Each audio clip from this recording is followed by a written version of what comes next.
Já vás vítám u tohoto videa. V dnešním videu si chci ukázat, co jsem si koupil z toho odpadu. Je to karoserie rybářů. Kdo tam bude chtít teďka zajet, tak už to pomalu prostě balí a budou se stěhovat. Takže těch věcí tam je fakt minimálně, ale za super peníze, takže nechci tady říkat tu cenu, ale když vám to tady napíšu někam na konci videa, takže dokoukejte video. Jako první jsem chtěl začat gumovým plastovými kukuřičkama, který se dají perfektně použít jako zarážky, takže tam jdeme na tu šňůrku. Otevřem si je, hezky zabalený teda. A jsou to normální kukuřičky, akorát s tady touhle věcí, což se dá na to vočko, na ty bojlízy a máte to jako zarážku, což si myslím, že je hodně dobrý. Jako druhý, tady máme, jestli to jenom zavřu, tak dobrý, jako druhý, tady mám PVA síťku, která má 15 mm, má 7 metrů, takže na nějaký menší rybí, na nějaký zakrmení perfektní, takhle. Potom tady mám pastu, tady tuhle, je to white bread, což nějaká bílej chléb nebo něco takového. Oni to hezky, je to takový sladký, takový čokoládový, zrovna pecková pasta, taky za super cenu. Potom tady máme od Chytila, je to Indian Spice Apache, jsou to 20, takže si k ním čuchnem, nejsou ještě otevřený, teď otevřu. Tak dobrý. Oni hezké, jsou to takový normální 20 koule.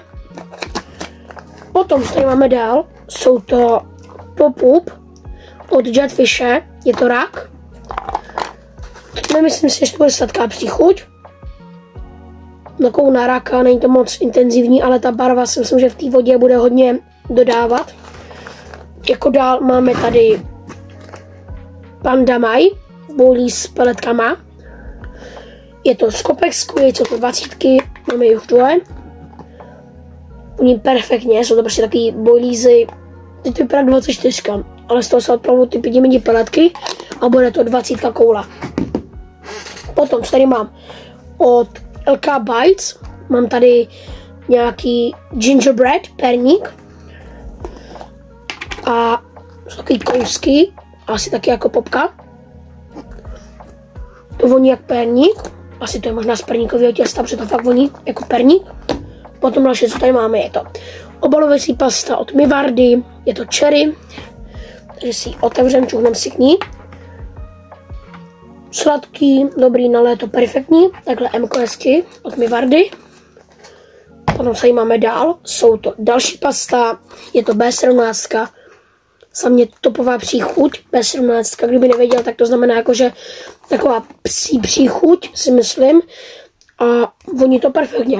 Potom se tady máme dál, je to od Jetfishe, takovýhle malinký balíky, jsou to 24 Rack and Chill, jsou to 250 gramů a taky potom tady máme taky od Chytila Chiremaret, nevím, co to znamená, jsou to zase 20, to je masová příchuť, takže na podzim a i na to léto to může být perfektní.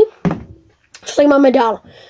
Obalovací těsto Mystery Krill and Crab, taky velký balení, čunem si masová příchuť, docela to smrdí, ale na ty ryby to může být hodně dobrý. Já jsem hodně investoval do těch pas, protože když jsem viděl na to ty úspěchy, tak to bylo hodně perfektní.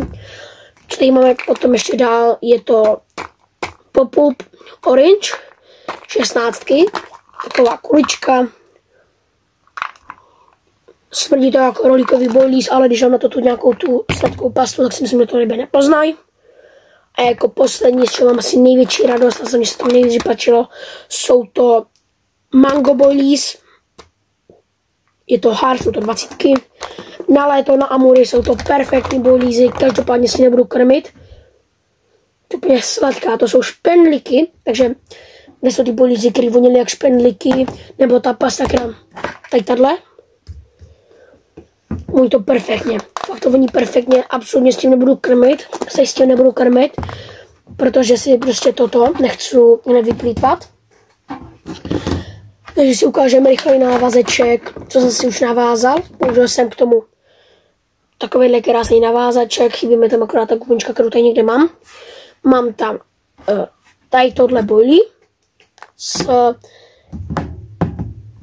tady to a mám tam ještě PVAčko, který je pomeranč a Big Fish, takže za mě taky perfektní návazeček. A chtěl jsem všem mým sledujícím poděkovat za 35 odeběratelů. Moc to pro mě znamená. Chtěl jsem natočit video, kde vám děkuju na rybách za těch 35 odeběratelů, ale bohužel v pátek jsem byl na rybách. Rybník samozřejmě zamrzlej. Jsem si myslel, že když budu třeba ty 4 až 5 stupňů, tak to rozmrzne, ale bohužel, takže si budu muset ještě chvilku počkat. A natočil jsem místo toho tady opening, prostě tady těch věcí. Takže tak.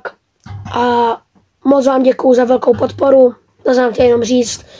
A u dalšího videa snad už se uvidíme na rybách. Takže zatím čau. Tady s Valem na rybách a budu šťastný za like, odběr a sdílení vašim kamarádům. Tak čau.